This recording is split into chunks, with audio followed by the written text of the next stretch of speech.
दोस्तों, पिछले video lectures में हम लोग वर्ग एवं वर्गमूल का टाइप नंबर 1 पढ़े थे। आज हम लोग डिस्कस करेंगे टाइप नंबर 2 का। स्क्वायर एंड स्क्वायर रूट का बेसिक चीज को हम लोग सीख ही लिए थे और आज का जो मैं टॉपिक मैं पढ़ाने वाला हूँ वर्ग एवं वर्गमूल का, बहुत ही आसान तरीकों के साथ ट्रिक के माध्यम से मैं पढ़ाऊंगा। इसके लिए जरूरी नहीं कि आप मैथमेटिक्स बैकग्राउंड के नहीं भी हो तो भी आप लोग बहुत ही आसान तरीकों के साथ इसको बना पाएंगे। तो चलिए आज पहले स्ट्रक्चर देखेंगे, क्वेश्चन का स्ट्रक्चर किस प्रकार आता है। उसके बाद मैं आपको सॉल्व कराते जाऊंगा और आप लोग चुटकियों में सॉल्व करते जाएंगे। और कंपटीशन एग्जाम की जब आप तैयारी कर रहे हैं तो मैथमेटिक्स का स्ट्रांग होना आवश्यक हो जाता है। जी हाँ दोस्तों, आप सभी को नमस्कार।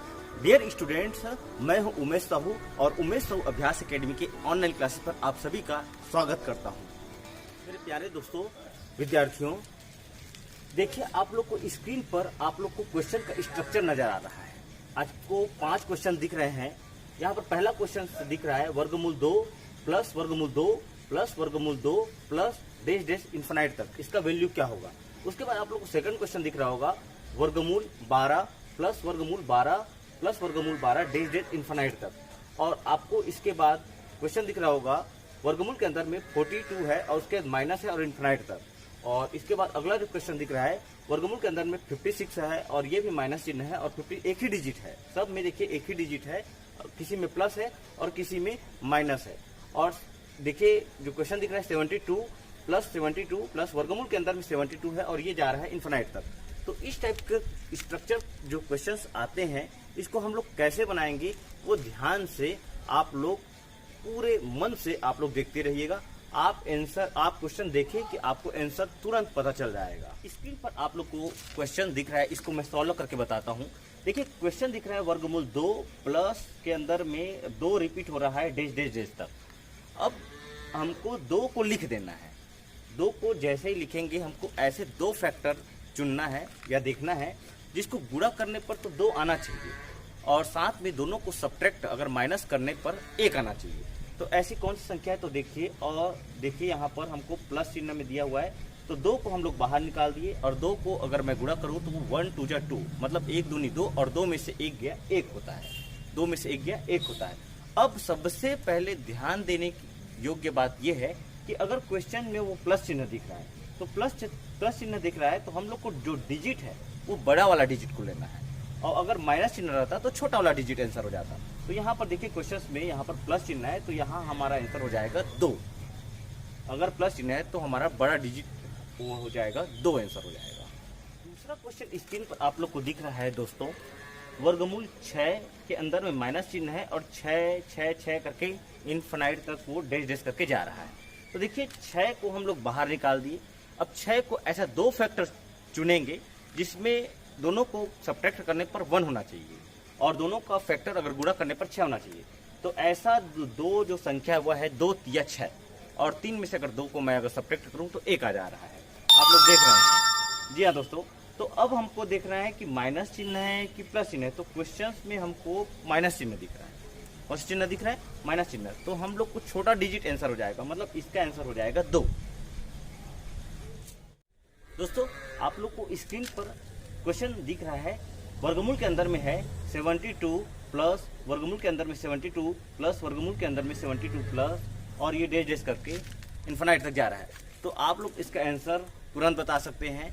इसका आंसर क्या होगा दोस्तों? देखिए 72 को लिख दिए, 2 ऐसा फैक्टर्स तो 9 8 72 जिसको सब्ट्रैक्ट करने पर 1 आ गया। अब प्लस चिन्ह है तो इसका आंसर 9 होगा कि 8 होगा दोस्तों, तो ये आप मुझे कमेंट करके बताइएगा। दोस्तों स्क्रीन पर आप लोग क्वेश्चंस दिख रहा होगा। क्वेश्चंस है वर्गमूल के अंदर में 110 माइनस वर्गमूल के अंदर में 110 वर्गमूल के अंदर में 110 और डैश डैश इन्फिनाइट तक जा रहा है। तो दोस्तों आप इसका आंसर मुझे कमेंट कीजिएगा। इसका आंसर माइनस चिन्ह को ध्यान में रखिएगा और 2 फैक्टर देखिए ध्यान से कि कौन सा आंसर हो सकता है। तो आप मुझे इसका आंसर कमेंट जरूर। दोस्तों स्क्रीन पर एक अलग अब प्लस और माइनस वाला क्वेश्चन नहीं आएगा, मल्टीप्लिकेशन वाला क्वेश्चन दिखेगा और वही डिजिट रिपीट होगा।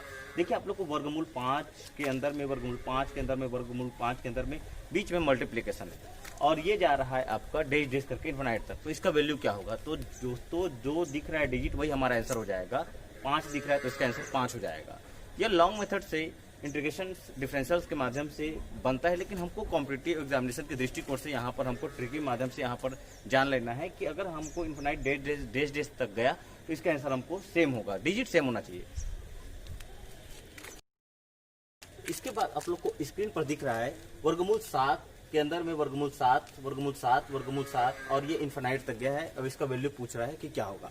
दोस्तों देखिए बीच में मल्टीप्लिकेशन है और डिजिट रिपीट हो रहा है, तो इसका आंसर सेम टू सेम आपको लिख देना है 7, तो इसका आंसर हो जाएगा 7। इस टाइप के क्वेश्चंस दोस्तों कभी कभी आ सकता है। इसके बाद कुछ दूसरा क्वेश्चन देखते हैं।